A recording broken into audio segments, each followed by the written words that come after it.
Tony.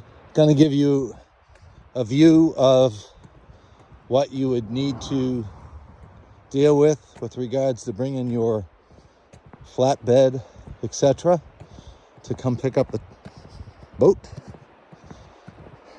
I just peeled back the onion on the boat. The shed is 50%, 40% removed, but complete access to the boat now. The snow will be gone either by plow or 40-degree weather for the next 3, 4, 5 days. The trailer is pretty much intact. The bones of the trailer seem to be perfectly fine. Wheels seem to be okay.